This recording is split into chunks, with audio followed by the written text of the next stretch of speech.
You are listening to Leaders and Legends, a podcast produced by Veteran Strategies and featuring conversations with fascinating and impactful men and women who have shaped our world, our communities, and our history. My name is Robert Vane, Principal of Veteran Strategies, and your host for our discussion.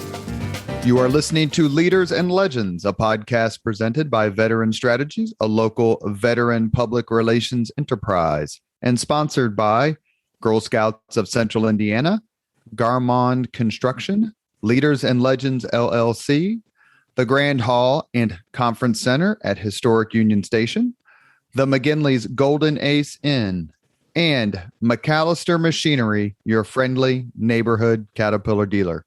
You may find all your sales and rental equipment needs at McAllister.com. We are pleased to announce our podcast is now a member of the All Indiana Podcast Network in partnership with Wish TV. You may find Leaders and Legends at allindianapodcastnetwork.com. Thinking of starting a podcast or need to host a public meeting? Let Leaders and Legends LLC be your partner as you look for new ways to communicate your message. Please contact Chris Spangle or me at leadersandlegends.net. Thank you for joining us on the Leaders and Legends podcast. Our guest today is David Benner.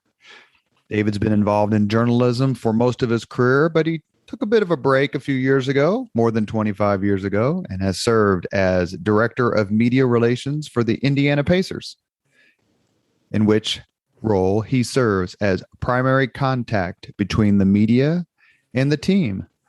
David, thank you very much for coming on the podcast. Thanks for having me. Can I get some Girl Scout cookies? You certainly can get some Girl Scout cookies. You want to just email me your order? Oh, no problem. I'll be happy to, because I missed out this year. My main contact, her daughter got too old for cookies. Well, so, Mr. Jim Morris's wife and Mr. Morris, of course, Jackie, they're very involved in the Girl Scouts. So you have the connection much higher up on the food chain than I am.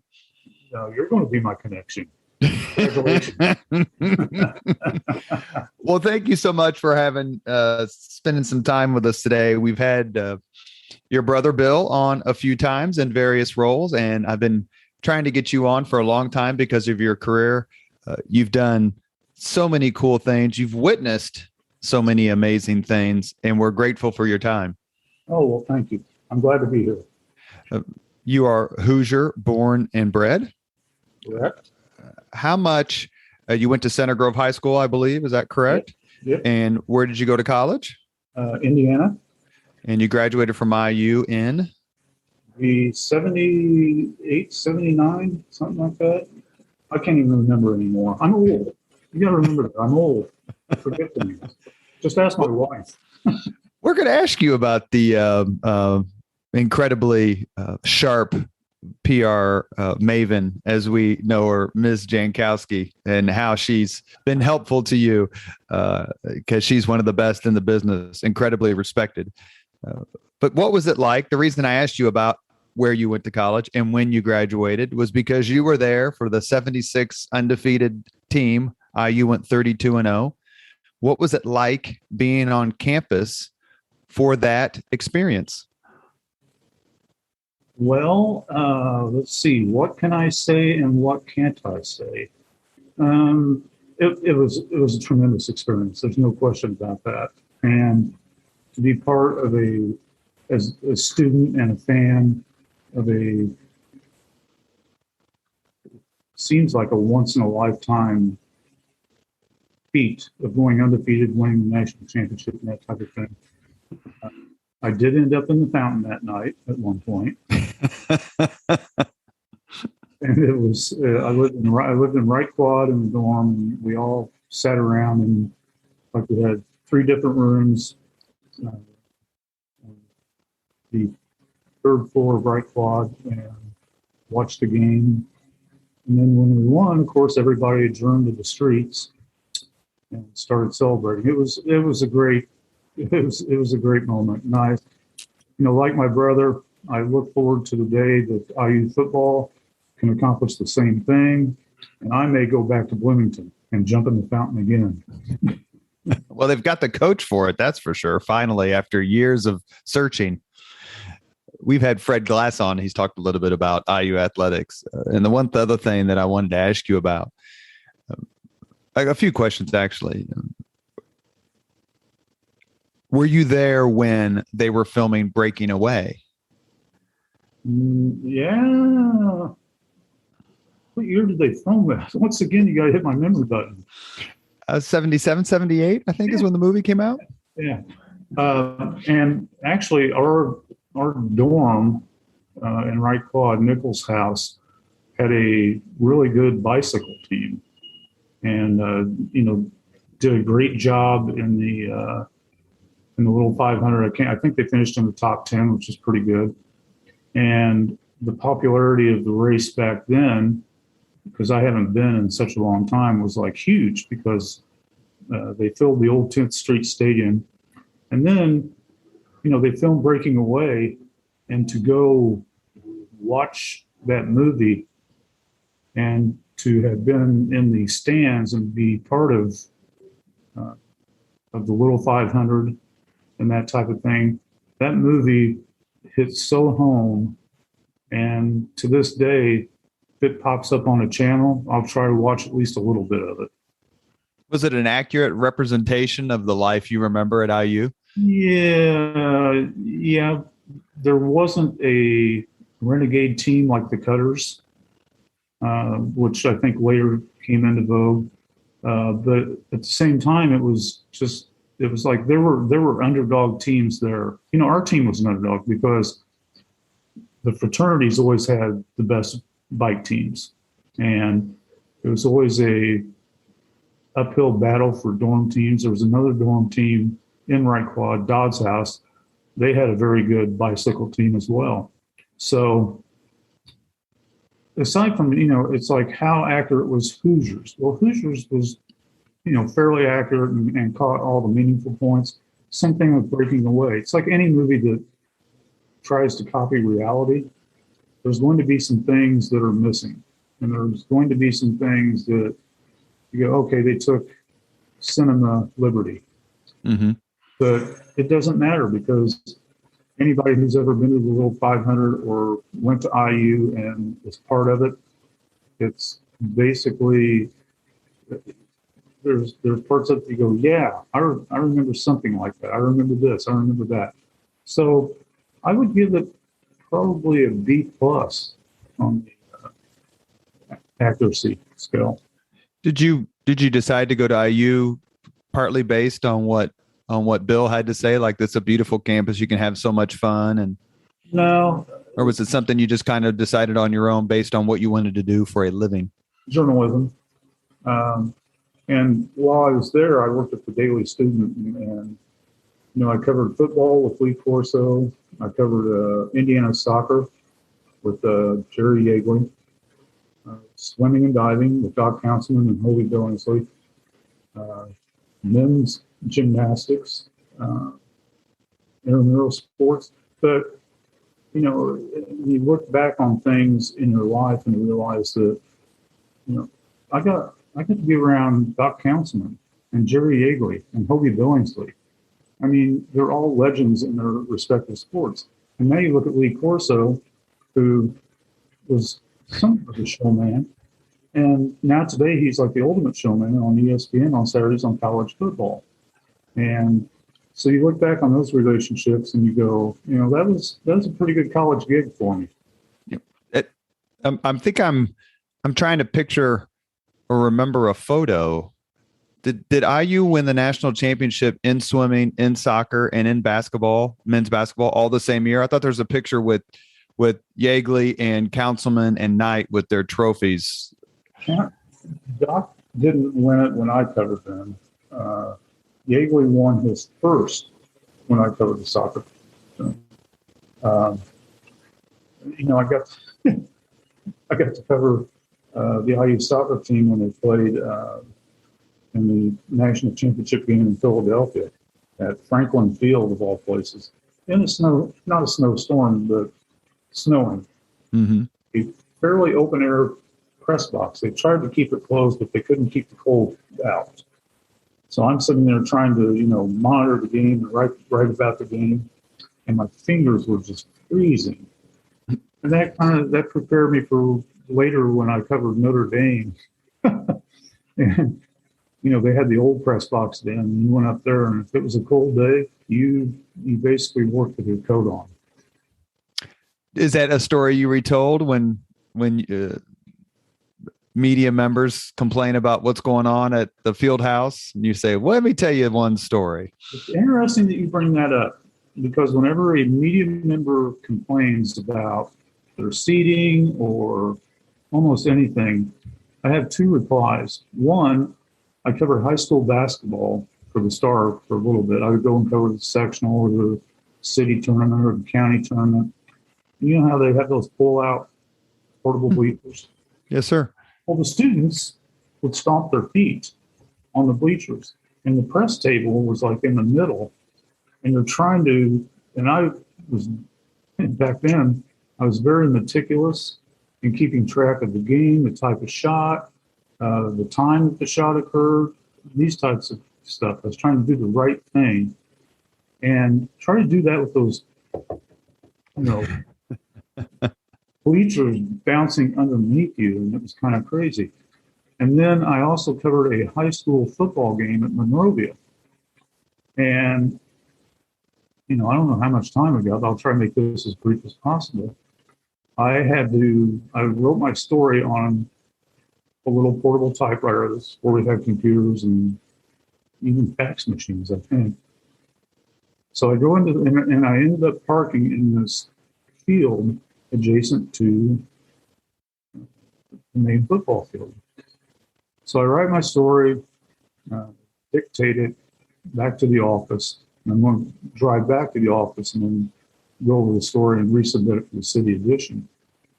So I get done writing the story, I go out across the field, get to the gate that I came in. Well, the gate's locked.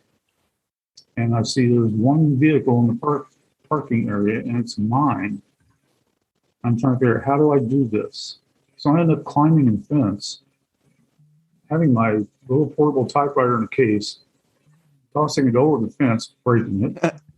And I walk to my car, and I start driving back downtown. And all of a sudden, and it was a cold night, I got the heat on, this really god-awful smell starts creeping into the car. And I realized that when I got back to the office and looked at my shoes, I'd stepped in cow dung. And so those are the two things that I tell media people. I said, you got a gripe? Well, let me tell you a couple things. My other thing I always tell them, I said, you have a really good job, whether you realize it at this point or not. And you should be blessed that you got like a seat. And back then, the seat was usually pretty good, whether it was basketball or football or whatever. And just be happy to be here, And that's kind of the way I approached most of the events that I ever covered as a sports writer. You mentioned I had this question written down, but I'll ask it now since we mentioned both Breaking Away and Hoosiers. Do you have a favorite sports movie? Ooh, it would probably be Hoosiers is right up there. He's Got Game. Had Ray Allen in it. It's a good sports movie. I think Bull Durham's a good movie. I can't forget, what was the one about with the women's baseball team? A League of Their Own. League of Their Own. Yeah, those were all good, entertaining sports movies. Do you consider Caddyshack a sports movie? No. But if it was, but it would rank right. It would rank right up there. Because when that first came out, I laughed so hard, and that's another one. If it pops up on the channel, I'll watch it for a little bit because I just enjoy it so much. You are actually, if I have my chronology correct, speaking of terrific movies that came out during your time in college, the greatest college movie of all time, Animal House. What did you think of that movie? What did your friends think of it? As you had the college experience. We all loved it because we all lived it in some form or another. I, I still get together with my college friends every year for a golf weekend. We've been doing it for like 37 years now, something like that. And, we talk about college days and how rambunctious of us were. We tell the same lies, but we all refer to the, as they say, keggers that we had. So, yeah, there's anybody that watches Animal House that went to college and had some sort of college life, they can all relate at some point in that movie. You get to work with, and I'm assuming you've known him for a long time to remain in your college years. And we're talking to David Benner, who's director of media relations for the Indiana Pacers. You must swap stories from time to time with Mr. Quinn Buckner, captain of the 76 IU undefeated national championship team, who frequently does color commentary on Pacers games. We don't talk about that much. I do relate the story when I got to go to the Purdue IU game up at Purdue. And I think is that the game that Scott May broke his arm? It was the year before. That's in 75. Mm-hmm. The year before they won a championship. And they were on their way to an undefeated season and possibly a national championship. So I tell him, I said, every once in a while I'll mention to him, I said, you realize, Glenn, I said, I almost got mugged because of you. Because I'm in Mackey Arena, and I'm an IU fan. And he made like a basket of some sort. And I stood up and, put both my arms in the air and shouted out, "Out of the way, Quinn." And the next thing I know, I have these people around me telling me that I should sit down and shut up. And I'm not a fighter, so I decided I would sit down and shut up. You just let the scoreboard do the talking for you? The scoreboard do the talking. On the list of, when you talk about particularly Coach Knight's accomplishments, and I may ask a question about him, same question I asked Robin Miller when he was on along with your brother. Maybe get the same answer, maybe not. On the list of Knight's accomplishments, I think the most underrated accomplishment, one that does not get enough credit, is the fact that he went 36-0. He and his team did in the Big Ten. They went 18-0 and then 18-0 consecutive years. That's unfathomable to do. I mean, 1 year is okay. That's a remarkable achievement. It hasn't happened since, but to do it 2 years in a row. What do you think of Coach Knight and his legacy? There's probably two answers to that. Answer number one is what he accomplished, how he accomplished it during his heyday years is a testament to not only him, but the players that he had. And that was back in the day when recruiting was not as cutthroat as it has been in recent years and this day.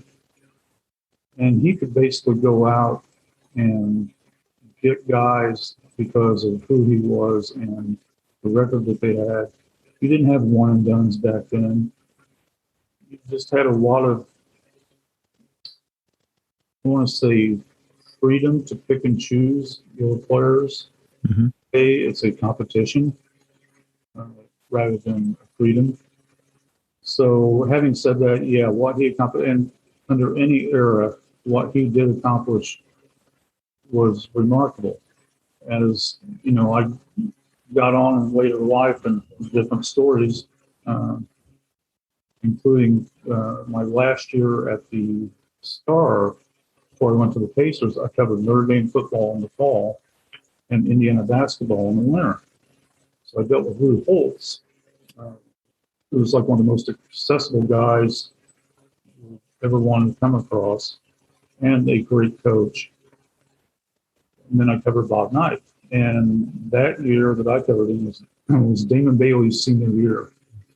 And they had a very good team. That was the last Sweet 16. That's right. that. They beat Kentucky that year too at the Dome. Well, that's another story. So, and they had a chance to maybe win another championship, but Sharon Wilkerson broke his arm. And I think it was one of the regional games. And that was the same year that Knight kicked his son in the Notre Dame game, headbutted Sharon Wilkerson at the Michigan State game. They got beat by 50 at Minnesota. Mm-hmm. It was just a very crazy year. And I tell people this day, every time I got in the car to go to Bloomington or to go to the airport, all I could think of is, what's it going to be now?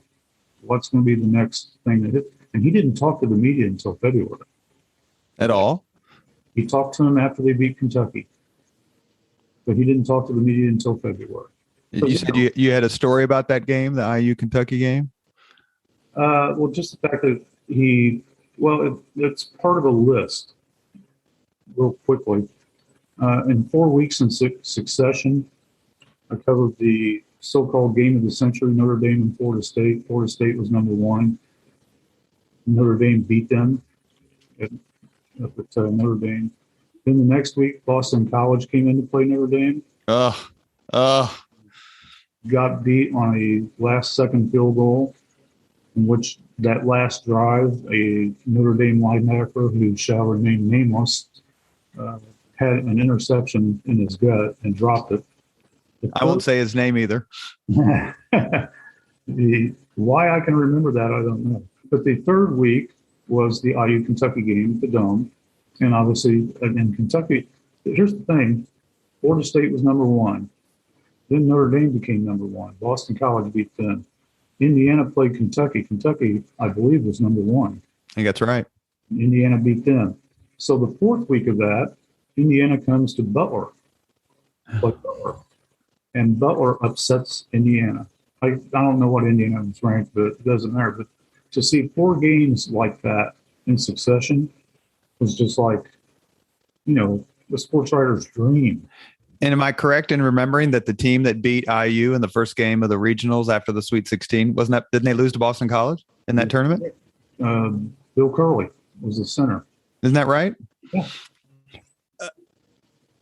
Lou Holtz and Knight and Gene Cady, of course, who's been a guest on the podcast. He was a terrific guest after I shook his hand at the Cityway YMCA and asked him to come on the program. And I said, may I shake your hand, sir, even though I'm still mad at you for beating IU. And he cursed at me and said, I'm still mad at you for beating us.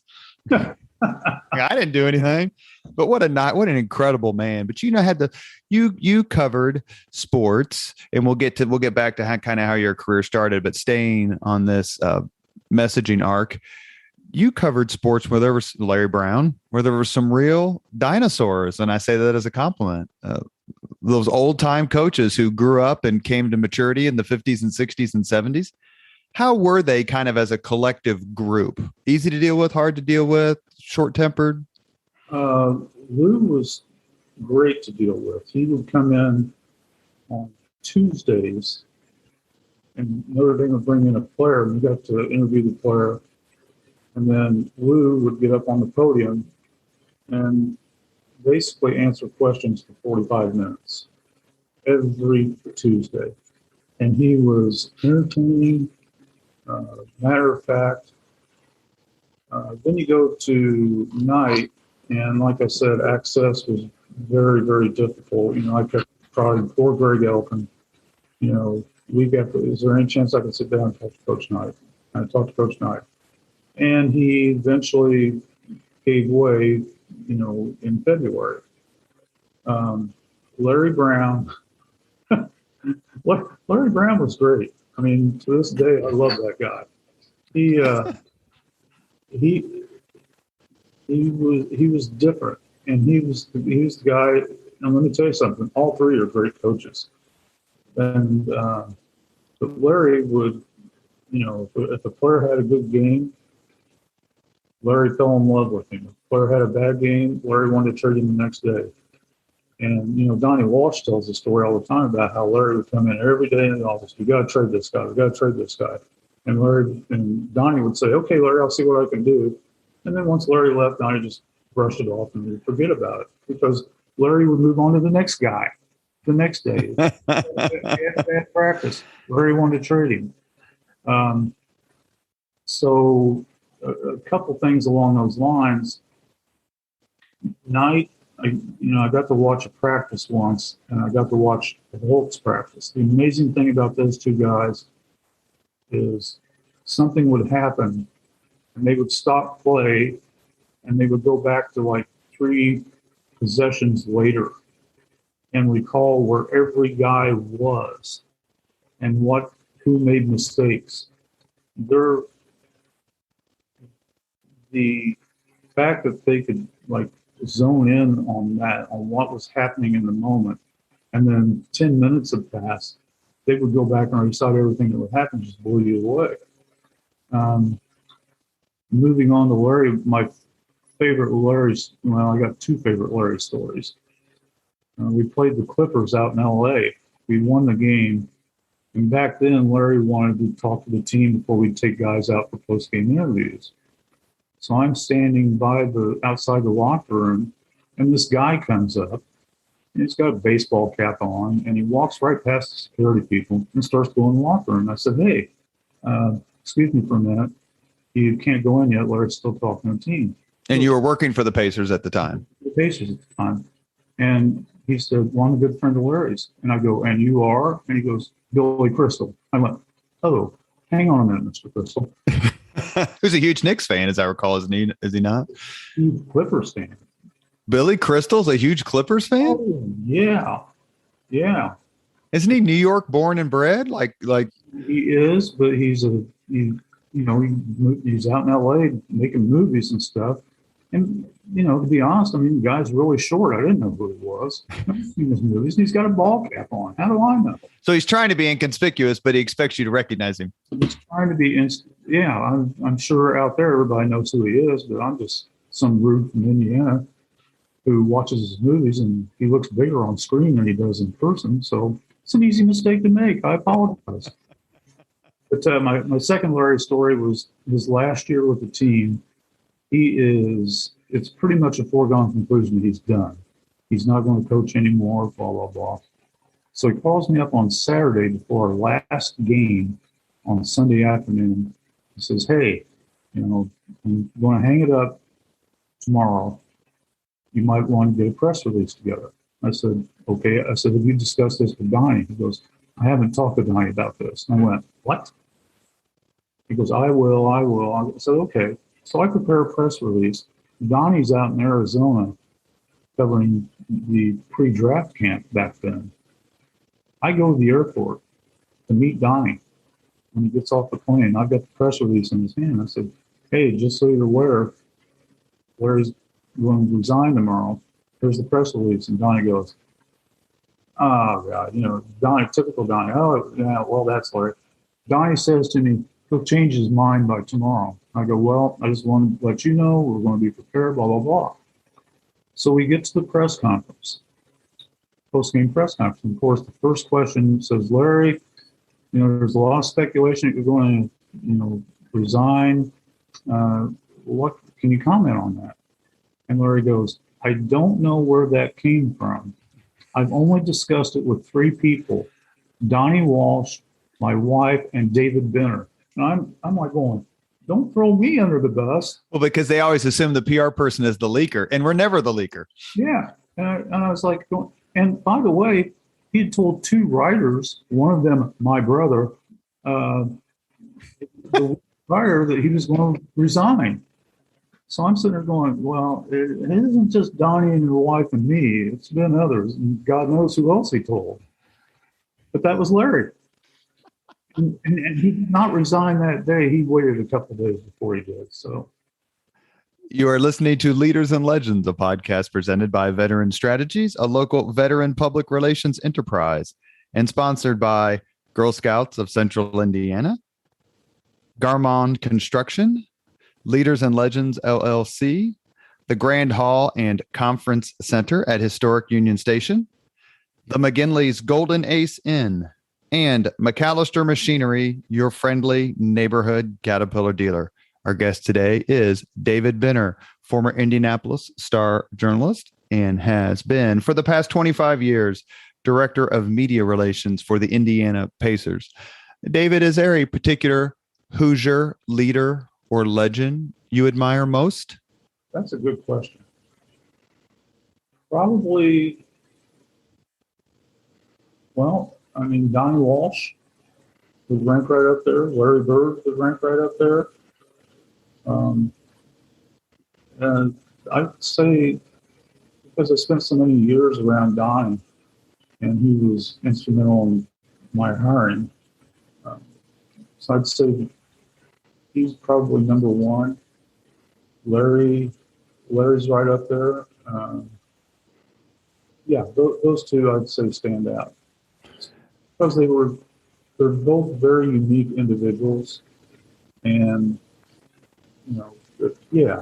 I'll leave it at that. They're both very unique individuals who did a great job when they were in the positions they were in when I was around.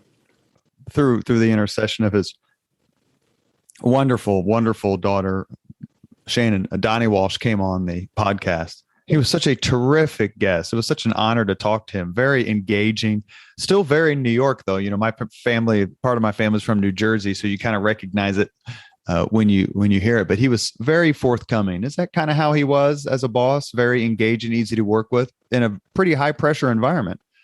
Yeah, and I still tease him to this day that the only time he ever lied was around draft time, because he never wanted to tip his hand about which direction he's going, which is why he got Chuck Person, which is why he got Reggie Miller, and he's as good a man as you'll ever want to encounter. I mean, just a great person, and did a lot for this community that people don't know.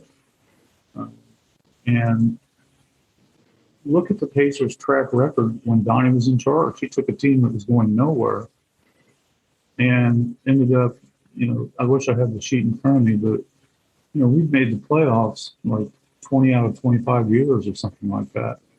And he was there for it. He was the guy that got us to the NBA Finals, and then reconstructed the team to be really, really good in mid 2000 season or 2000 era, to where we go to the conference finals. We had a team capable of winning a championship on many occasions. So, and then you go off the court with Donnie, and you could talk to him about anything. And when I was a writer, I once wrote something that he didn't agree with, and he sends me a letter, and then the letter, all it is "Your world!" exclamation point with a button of outer space.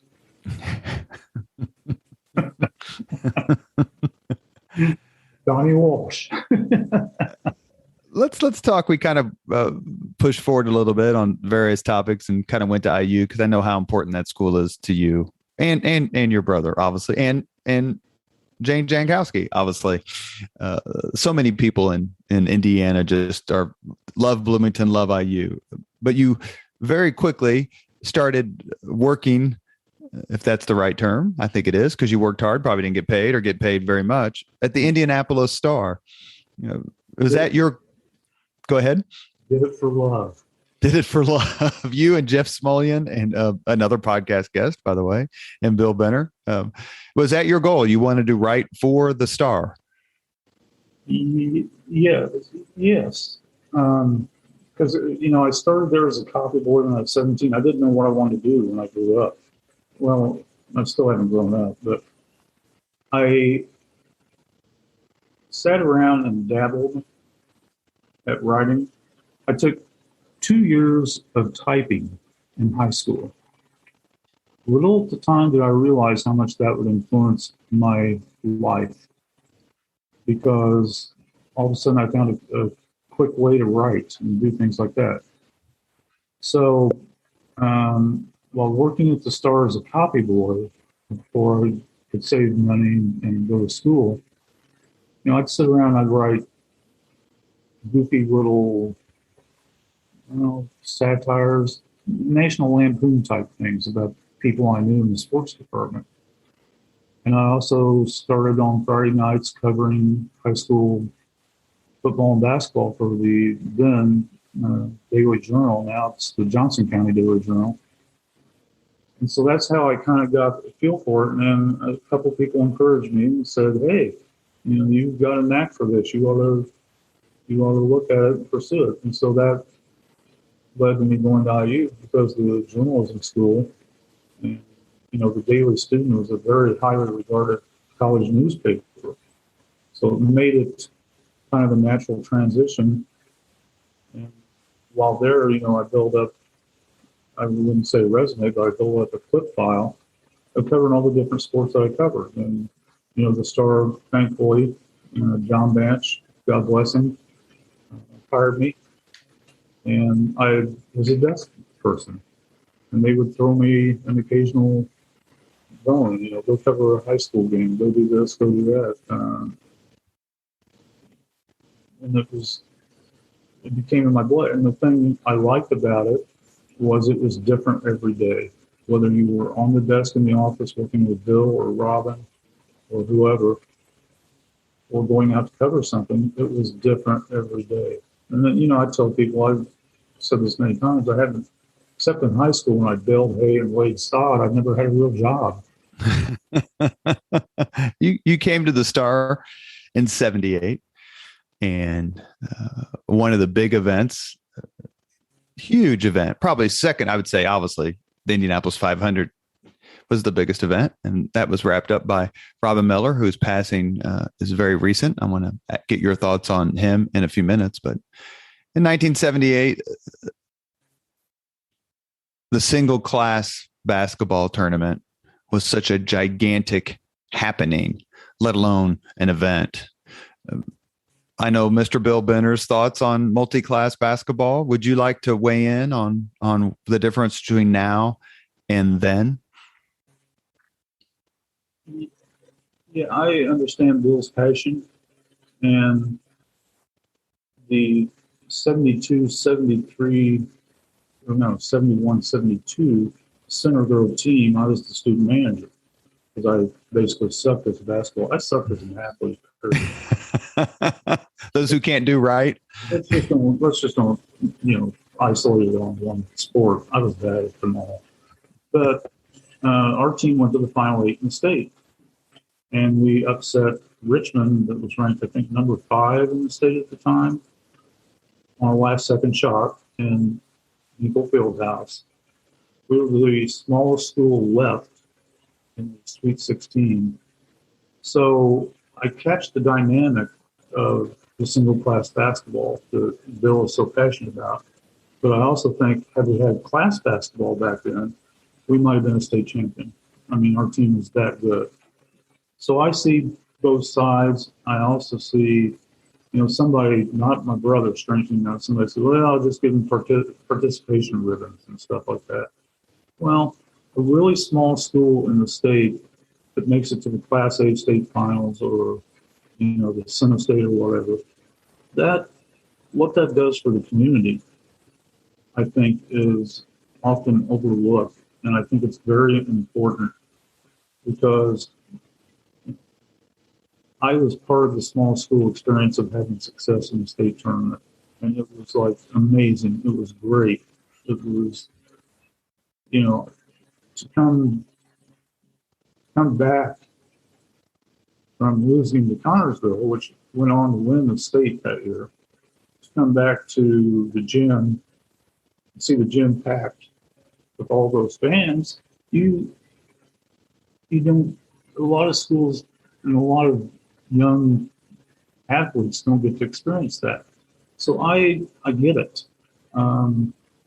Center Grove now is a football power. They have a really good boys and girls golf team. They have a great softball program, but they're in the upper class now. They're in the big school class. Well, I wouldn't want to see Center Grove football play a small school in football under this dynamic. Basketball, it's, I don't know if it's the same way or not, because you're only dealing with five players on 12-man roster, and you can have one guy that can carry it. But at the same time, I see both sides of the argument, and I think it's always going to be an interesting debate. Bills are never going to be happy, but in the meantime, you got to think of the small schools. You got to think of the communities and what it does for them. It's interesting. Here we are in 2021, listening to you to refer to how small Center Grove was. And the last time I drove past it, it looks like a junior college. I mean, it's massive, to their credit. Do you have a single high school athlete you covered who was just so good? The memory is stuck with you all these years. Scott Skiles. Plymouth. I mean, I covered the Fort Wayne Semi-State that he was in and watched him. Well, actually, there's two. George McGinnis. I loved watching George McGinnis. But, I was a kid then. Right. And I was a teenager, almost a teenager, around teenage years. But watching, and I only saw George play on TV. But Scott Skiles, for a 6'1" guard, single-handedly, got them to the state championship. And it was amazing how he could take over a game for a 6'1" guard. And he, like I said, he kind of won the semi-state on his own. Then he won the first game in the finals, kind of on his own. I mean, they had a good team. They had good complementary pieces. And in the state championship, I can't remember the young man's name, kind of, supplemented Scott. But he was so entertaining as a high school player that I would put Scott Skiles live in person, George McGinnis on television, because George was, talk about a league of their own. George was in a league of his own. And we're trying to get Mr. McGinnis on the podcast and to talk to him a little bit, do something about a little bit of a Slick Leonard retrospective and talk about the ABA days. We'd love to talk to him because he gets mentioned frequently as like, you don't understand how much bigger and stronger and better George McGinnis was than everybody else on the court until he got to the NBA. But before then. Yeah, it's funny that you mention that, because somebody asked me who I thought was the best high school player ever in the state of Indiana. And you think of Oscar. I mean, there's been so many of them, but I've never seen anybody like George. Just for his size and his mobility and the way he dominated the game. I vote George. I vote Oscar. I vote George 1. I vote Oscar 1A.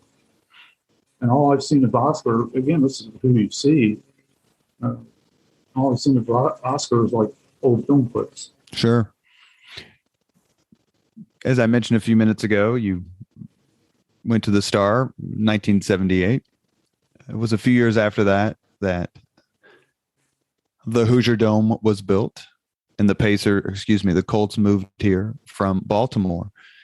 Talk to us a little bit on the Leaders and Legends podcast, your reaction to that news. Not necessarily the dome being built. That's obviously a cool subject, but you as a sports writer at the biggest paper in the state, and now you have an NFL franchise right down the street from Star headquarters. My reaction is that opened the door for me to cover the Pacers, because Dave Overbeck was covering the Pacers, and they moved him and John Banch, over to cover the Colts, along with the columnists at the time, whether it be Bill or Robin or whoever.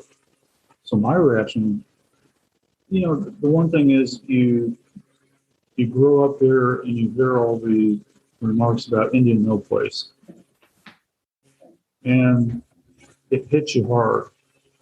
And the Colts coming opened up a variety of doors for a lot of things that happened. The NCAA coming, opened up a lot of doors for a lot of things to happen. And, downtown became a vibrant place. Downtown on Sundays, which was like, what was going on Sundays before the Colts game? Nothing. Restaurants weren't open. So it helped solidify us as a big league city. And I always take offense, for a quick opinion here, I take offense to those who refer to this as a football town. No, it's not a football town. It's a sports town. Just look at the different events that are hosted between NCAA swimming and diving championships, the Pan Am games, the Pacers, the Colts. Even now with all the, you go downtown on the weekends, there's a major volleyball tournament here, or there's a major basketball tournament here. The proliferation of what's going on at Grand Park out in Westfield. It's a sports town, everybody.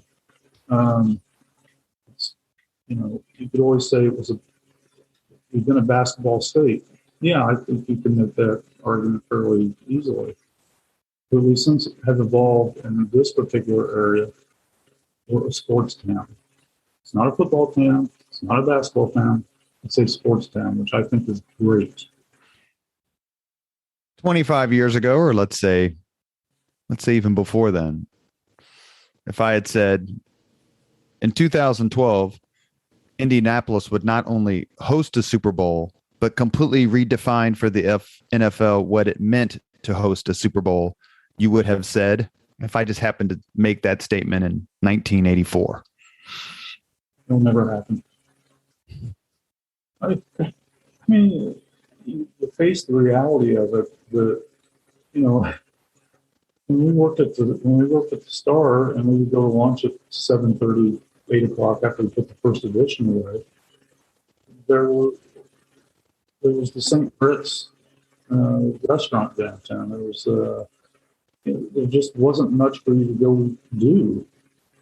And, again, you look back at 1984 or whatever and say, oh, you're going to host a Super Bowl.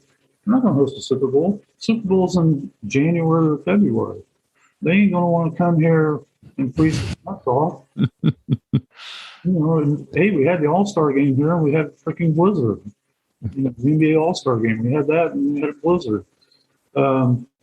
So you looked at the logistics and about how everybody wants to go to a warm weather city in February.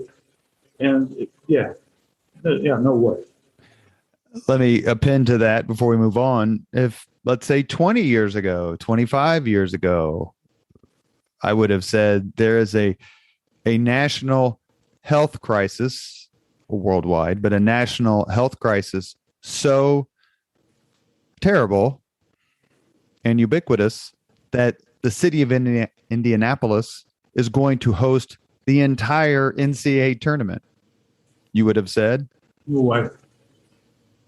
And again, you look at that, and I've been to other cities, I've been to a lot of other cities that have hosted major sporting events and things like that.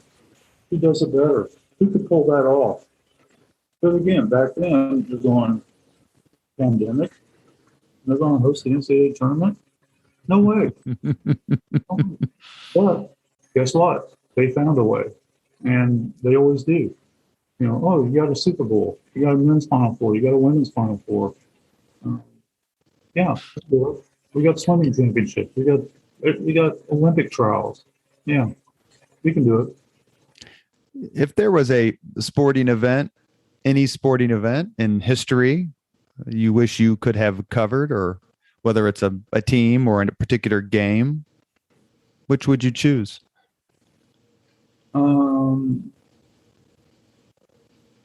Two parts to that. I would have liked to have gone to an Olympics. I'm jealous of Bill for that.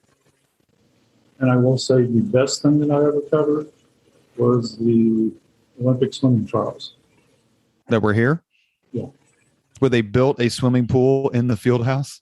That was for U.S. events. I think that was the U.S. Open So this would be at the natatorium? This event at the natatorium. And to see,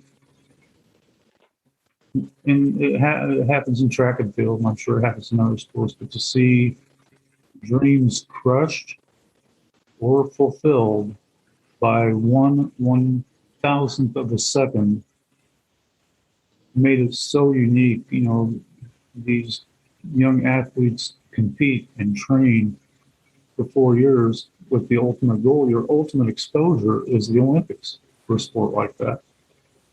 And to see, like I said, to see hopes dashed or fulfilled, it's just like an amazing thing. You know, to see them, you know, touch the wall. And you see it in the Olympics. They touch the wall and they turn and immediately look to see where they ended up finishing. And it's either splashes of joy or tears, you know. And that, covering that, like, hit me more than anything I've ever covered. If you could interview any sports figure in history, whom would you choose? Muhammad Ali. Did you ever meet him? Yes. He was at one of our games and came to the locker room afterwards and met everybody. But that was when I believe what Parkinson's disease is what he had. Mm-hmm. It had taken hold, so he was still very engaging. But in his prime, I would have loved to have interviewed Muhammad Ali. That would have, because he was so outspoken, so brash, and he talked the talk, but he backed it up. He walked the walk. You know, he was brazen, he was outspoken, and he was a damn good fighter. So yeah, Muhammad Ali would be number one. Kind of hard for folks coming of age, you know, now or in maybe the past 10, 15 years to realize how gigantic boxing was in the 60s, 70s, and 80s. It's just, I couldn't name any champion now, but back in 1970s, early 80s, middleweight, welterweight, you kind of knew them all, whether it's because of wide world of sports or just the fact that the sport itself was so popular. One question I wanted to make sure that I asked you, because he's my dream. He is probably my dream Leaders and Legends podcast guest, and that's Mr. Larry Bird. I'm holding out hope, very, very faint, but, you know, obviously it would be beyond a dream to be able to have a conversation with someone who's so remarkable at his craft. But what was it like to work with him and for him? It was a joy. And, you know, the thing about Larry is there's no black and white. And there's no, well, I'm going to say that there is black and white. There's no gray with him. He, to engage with him on a daily basis for 3 years, three fairly successful years. It was fun. And then to deal with him later as a front office person making decisions, it was the same thing. And when I was a writer, I got to know him a little bit because every time we go to Boston, I'd have to do the obligatory Larry Bird story for the Star. And so that's kind of how I got to know him a little bit. But one of my favorite Larry stories was when he first got hired as coach. An AP writer from New York calls me and says, "Hey," he says, "can you ask Larry, I got one simple question. Does he think Michael Jordan is the best player ever?" I said, "Well, I don't know if they'll answer, but I'll go ask him." So I go to see Larry and I go, "Larry," explain to him what the thing is, Michael Jordan the best player ever. Larry's reply, "He's in the top two."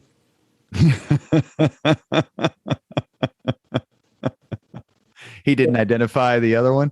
He didn't have to. Exactly who he meant, too. But I talked about Knight and Holtz earlier. Larry had the same makeup of go in his office, before a game to talk to him about something or rather. And he'd have an old Celtics game on. And sit there and he goes, now watch this. It says, this happens, this happens. Now four plays down the road here. This will happen, this will happen. He has an amazing recollection for things that transpired in games that he played in. And I'll tell you what, they gave a lot of credit to Dick Carter and Rick Carlisle, Dick being the defensive guy and Rick being the offensive guy, which was justified. But Larry was a hell of a coach. And they go, well, he inherited a really talented team. Yeah, he inherited a really talented team that had egos and wanted playing time and all this other stuff. And Jalen Rose, who was like one of the problem children when he got there, Jalen to this day, idolizes Larry for what he did for Jalen as a player. And, and like I said, Larry had a simple thing. He said, hey, we're going to practice for an hour and 15 minutes. You guys want to go longer? Then don't practice hard. You want to keep it an hour and 15 minutes? Then practice hard. Very simple. He has. Was he intimidating? Was he an intimidating figure? I mean, he's obviously very big. He's like 6'9", 6'10", had this amazing career. He's in everybody's top 10 list. Greatest NBA players of all time, spectacular high school and college career. I mean, that's a lot to deal with, I guess is what I'm trying to say. Or maybe I'm wrong. And how did you deal with it? Because he is Larry Legend. Bottom line is he's Larry Bird. And right, one of the all-time greats to ever play the game. So he can be, he's intimidating to the players that played for him until they got to know him. And Larry is one of your more basic, true to the earth is the right explanation. Human beings will ever want to encounter. He's funny, he's witty, he's smart, he's intelligent. He's got the whole package. And I don't think that because I've been around him so long and been around him enough, both when he was a coach and as a front office guy. There's also a humbleness to him. There's a humbleness and there's a competitive spirit to him. You don't lose to him in anything. Cornhole, free throws, whatever. But at the same time, when he was in the front office, we go to play Boston in the playoffs, and I do a travel list, and on the travel list is everybody that travels. So they give me credentials for everybody. So I go to Larry, and I go, hey, you don't need this around here, but here's your credential. And he goes, and he proceeds to take the credential and put it on. I go, Larry, I just gave it to you just for the hell of it. You're Larry freaking Bird in Boston Garden. I don't think you need a credential. He said, well, you gave it to me, so I should wear it. So, there's that part of him too. But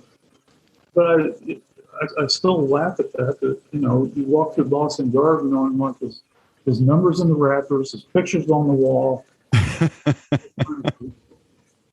He's wearing his credentials. Could you name, let me ask it a different way, as within the few minutes we have left, will you name your Pacers starting five since you've been there? Ooh. Wow. I have people asking my favorite player and things like that. Well, Reggie Miller, Jermaine O'Neal, Dale. See, sometimes my personal interactions enter into this. Jermaine, Dale Davis is a power forward. So that's what, 3? I'm trying to come up with Point guard. I mean, those really good teams. Probably have to go with Mark Jackson as the point guard. If I'm going by position, in the small forward, I'd probably have to go with Paul George. I'm sure I'll leave somebody out, and I'll go back. I'll go back 2 hours from now and go, oh crap. We've talked a little bit. We've mentioned someone I think it's fair to say we both love, and that's Bill Benner, Yeah. former columnist and journalist in the Indianapolis Star, who retires and keeps working. It's one of the things we love about him. What was it like when you went over to the Pacers and he's still at the Star? Yeah, go ask him that question. I wouldn't tell him anything. Zero. And he'd go, oh, come on, I'm your brother. And I go, yeah, but are you going to pay me when I get fired? I don't think so. And by the way, speaking of Bill Benner and, throwing Bob Knight back into this, Bill taught me how to water ski. That was like playing under Bob Knight. There were a lot of bad words uttered in my direction because I did not pick up water skiing quite as quickly as Bill thought I should. What about skiing? No, he took me one time down to back then it was Nashville Alps. Right, that's right. Back in the day, my sister worked there. Oh, I'll tell you what, I tried to ski, and then I struggled with it, and I woke up the next day and I was sore as hell, and I told Bill, I'm done. I'm not doing this ever again. Now he's doing it at age, 89 or however old he is. And he's going to like the Blue Diamond Hill or slope or 20 miles an hour. And he wonders why his back hurts. Yeah, I have no idea, Bill. Another name we mentioned a few minutes ago when we were talking about public relations and media is your wife, Jane Jankowski, who used to work for Indiana University, as I recall, but spent 8 years, I think the entire 8 years, as Governor Mitch Daniels' communications person, press secretary, and she currently works for Governor Eric Holcomb. She's incredibly well respected, does an amazing job. Everybody knows her, has a high opinion of her. Was it helpful to have her as someone to like bounce ideas off of? Or was it something you guys just really did? We don't discuss work at home. No, it's good to be able to talk to someone who kind of understands what you go through. And I'll tell you what, my position is far easier than when she was with Mitch, and now she's like deputy chief of staff for Eric. And, her stuff is like real life. It's pandemic. It's, opening the automobile facility near Greensburg. It's things that affect people on a daily basis. Mine is a little bit different, but yeah, we discuss things probably more often than people would realize. And trust me, she offers her opinion. I don't always agree with it, but she offers her opinion. Stuff, like I said, I try to stay out of it because that's way over my head. The legislature is discussing the budget. I can barely figure out my own budget within the Pacers. So, but no, she's been a wonderful sounding board and put up with a lot of stuff over the years, with the travel that this job entails and my recent health issues. How long have you been married? In 20 years. 20 years. Last question I want to ask you about the Pacers, and then I do want to ask one question about your health, and then we will get to the 5 questions with which we end all podcasts. Oh, boy. Worst night in your career? The brawl? Yeah, no question. Netflix recently, I think it's Netflix released this documentary about it. Did you watch it? Did you need to? And without, I don't want to keep bringing up a bad subject per se, but Did you just walk off the court like, I can't believe what my next week of my life is going to be like? I watched the documentary. I thought it was fair. I thought it gave a better version of our side of the story. I was not at the game. I skipped that trip. But when all hell broke loose, I immediately, got in communication with Jeff McCoy, who's my assistant, who's at the game, and said, "Whatever you do, don't let anybody in that locker room talk. We can't do that." And then I went to the airport and met the team and basically told them, I said, "When you exit, don't run over anybody, don't roll down your window, don't talk to anybody." Because this, was evident by what happened. It was going to become a legal matter. Mm-hmm.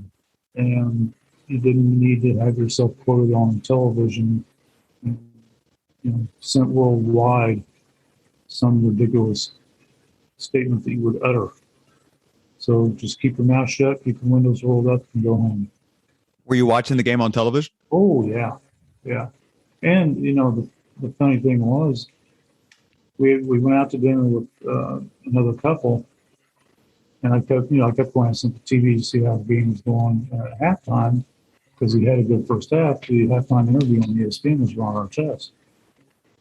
So I was thinking, well, this is good. We're going to be 9-2 and be our arch rival in the East. And then I get home, sitting there watching the game, thinking, this is even better. We're beating the crap out of them. And then all hell broke loose, and I yelled at Jane. I said, "Oh, bleep." She goes, "Oh, bleep, you're right." And so, yeah, it was a very, very interesting week from that standpoint, because, the media showed up at every practice and basically said nobody's going to talk about it. Because we can't. We really cannot talk about it. Now, that was the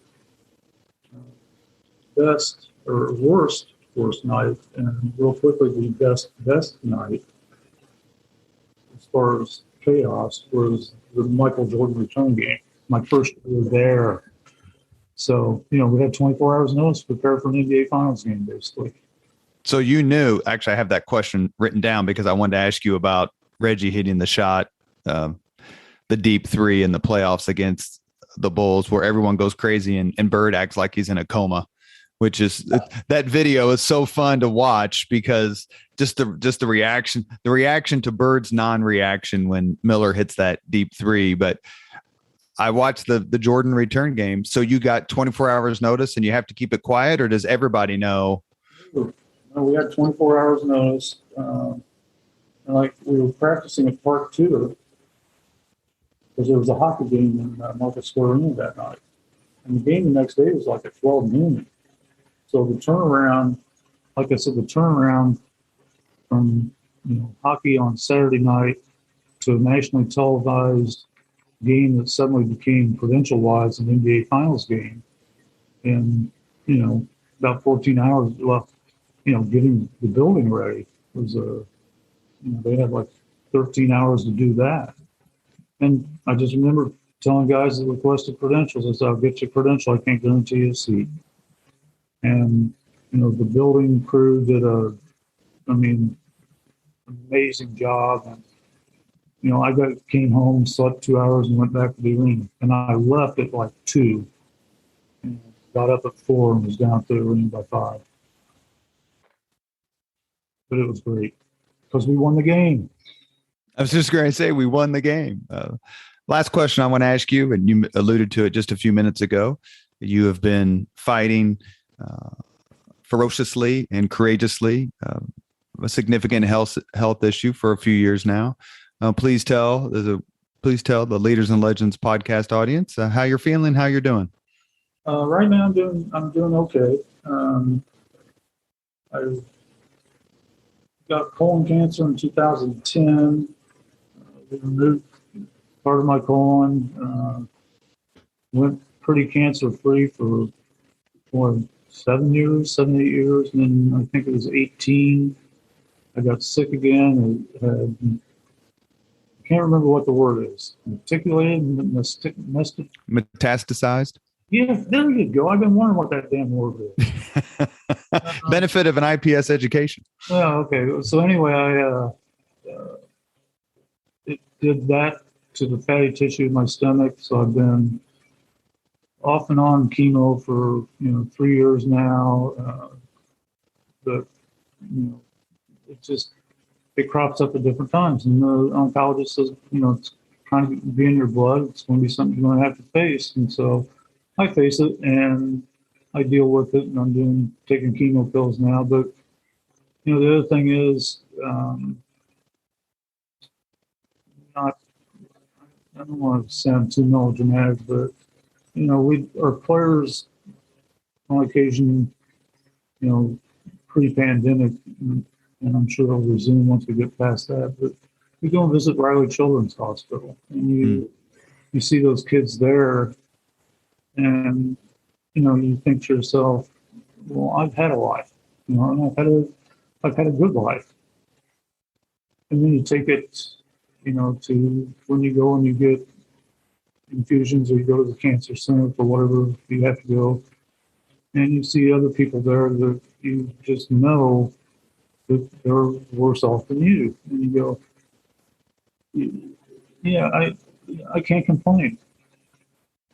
I won't. It's a card I've been dealt, and you deal with it, and you trust your doctors, and you thank every day for these wonderful people that work in these cancer centers and all the stuff they do.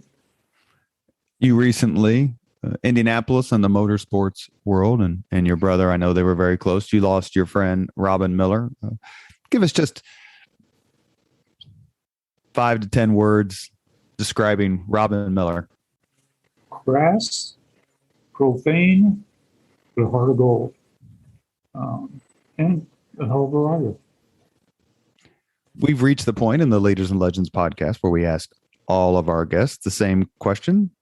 Are you ready? Oh boy. Okay. What was your first job? Ooh, laying sod. That's a first. Hey, I laid sod and I baled hay. Neither one of them was fun. And I decided back then, this was in high school, I got to find something a little bit easier. What was your first concert? Bachman Turner Overdrive. Not bad at all. If you could suggest any book for someone to read, which book would you recommend? Ooh. Oh, wow. Well, I like humor. So Semi-Tough, Danny Jenkins. But book's better than the movie, I'm guessing. Oh, much better. I remember Bob Kravitz and I are huge. I haven't talked to him in a while, but are huge North Dallas 40 fans. That movie, yeah, and Slapshot, I guess I should say.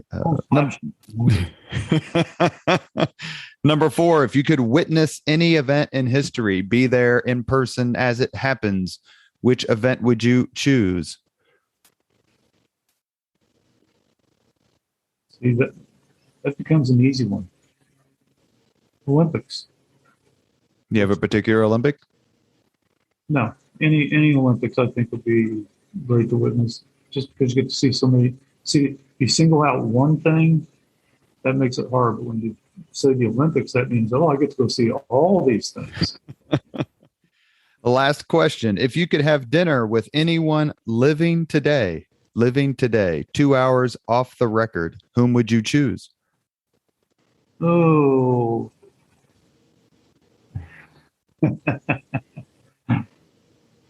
Wow. Probably Barack Obama. He is by far number 1 choice. Bill Benner is the number 2 choice. Everybody wants. Well, I've done that. And the 2 hours don't go by quickly, trust me. Just listen to the Moody Blues the whole time? Yes. Well, he's the Moody, but I converted him over to the Dave Matthews Band. So you're responsible for that? Yes. Very much so. Well, Bill, if you're listening to this podcast, you're hearing the voice of two people who love you and think the absolute world of you. You've been a huge friend to me and mentor and an absolutely delightful lunch date all these years. You have been listening to Leaders and Legends, a podcast presented by Veteran Strategies, a local veteran public relations enterprise, and sponsored by Girl Scouts of Central Indiana, Garmon Construction, Leaders and Legends LLC, the Grand Hall and Conference Center at Historic Union Station, the McGinley's Golden Ace Inn, and McAllister Machinery, your friendly neighborhood Caterpillar dealer. Our guest today has been David Benner, formerly of the Indianapolis Star, but he has been Director of Media Relations for the Indiana Pacers for more than 25 years. Thank you so much, David. I enjoyed it. It was a blast. I really appreciate the time, and we're all rooting like crazy for you. I appreciate that. Thanks for having me on. Don't forget my cookies. I promise. Danielle Shockey, I'm calling you next. Thank you very much for listening to Leaders and Legends, brought to you by Veteran Strategies Incorporated. If you want to contact us about this program or our menu of public relations services, please send us an email at robert@veteranstrategies.com. That's robert@veteranstrategies.com.